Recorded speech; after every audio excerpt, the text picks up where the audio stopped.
Hello my dear friends. ये है question number 41 most important question series का। Question लिया गया पॉलिनोमियल चैप्टर से और क्वेश्चन आपके सामने ये रहा कि if one of the zeros of a polynomial 3x² minus 8x plus 2k plus 1 is 7 times the other, find the value of k। ठीक है, तो वीडियो को पॉज करके एक बार सॉल्व कर लीजिए, फिर इसका सॉल्यूशन देखिएगा। मैं 3 तक काउंट करूंगा और उसके बाद से सॉल्यूशन बताना शुरू करूंगा। सो 1 2 3। आई होप आपने सॉल्व कर लिया। Now let us see the solution. तो सॉल्यूशन करते समय आप एक बात ध्यान रखेंगे कि 1 0 ऑफ द पॉलिनोमियल मतलब क्या है कि एक जीरो अकॉर्डिंग टू क्वेश्चन। ठीक है, 1 0 1 0 इज 7 टाइम्स, है ना, 7 टाइम्स द अदर। तो इसका मतलब क्या है? इसका मतलब ये है कि आप ये लिख सकते हो कि beta equal to 7 alpha, sorry. ठीक है, 7 टाइम है ना, तो 7 अल्फा ये हम लिख सकते हैं। 7 अल्फा। भाई एक अल्फा और बीटा जो है वो रूट्स होते हैं, जीरोस होते हैं। ठीक है, तो alpha and beta, if alpha and beta are zeros, then according to question 1 0 of the other मतलब बीटा इक्वल टू 7 अल्फा हो जाएगा। क्लियर है? अब जो है आपको सॉल्व करना है के लिए, के की वैल्यू निकालनी है। तो आपको मालूम है कि अल्फा प्लस बीटा जो होता है, अल्फा प्लस बीटा वो इक्वल टू होता है माइनस बी बाई ए। तो यहाँ हो जाएगा माइनस माइनस 8 अपॉन 3। ठीक है, माइनस बी बाई ए आप देख लो आराम से, आपको समझ में आएगा। थोड़ा सा मैंने यहाँ पे ज़्यादा ही घोष दिया।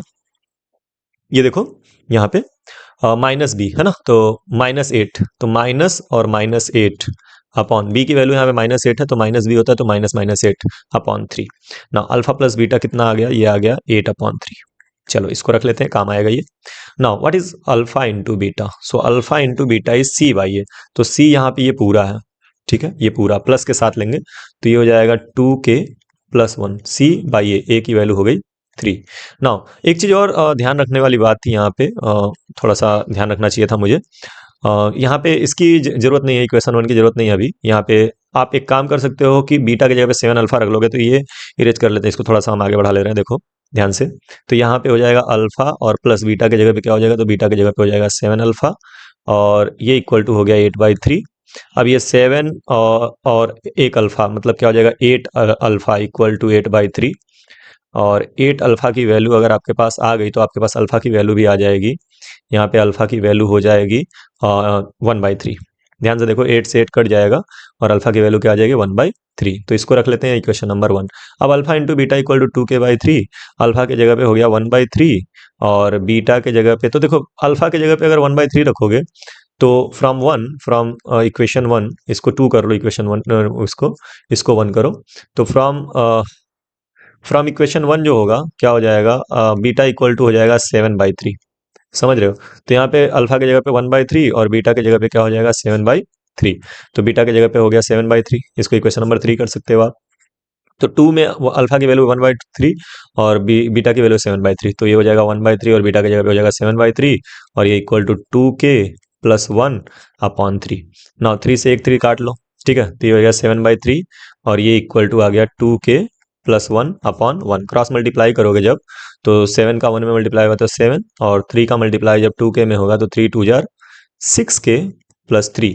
नाउ 6k को यहीं रहने दो, 3 को इधर ले जाओ, तो 7 माइनस 3 इक्वल टू 6k और 3 7 minus 3 is 4, 4 equal to 6k, यानी k की वैल्यू आ गई 4/6। 2 2 जार 4, 2 3 जार 6, यानी k की वैल्यू आ गई 2/3। ठीक है, तो इस तरह से आप k की वैल्यू कैलकुलेट कर सकते हो। तो एक बार ध्यान से देख लो, कुछ हड़बड़ी में मैंने जल्दी जल्दी में कुछ कुछ चीज़ें जो है अलग लिख दी थी, लेकिन फिर मैंने सुधारा, तो आप कर लो। ठीक है, फास्ट। चलिए इरेज करें। नाउ नेक्स्ट क्वेश्चन ये रहा आपके सामने। क्वेश्चन है quadratic polynomial 2x² minus 3x plus 1 has zeros as alpha and beta. Now from quadratic form a quadratic polynomial, लेकिन बनाना है आपको एक quadratic polynomial whose zeros are 3 alpha and 3 beta. तो इसको करिएगा, करके अपना आंसर कमेंट बॉक्स में छोड़िएगा। मिलते हैं नेक्स्ट वीडियो में इसी क्वेश्चन के सॉल्यूशन के साथ। तब तक के लिए बाय बाय, पढ़ते रहिए और खूब आगे बढ़ते रहिए।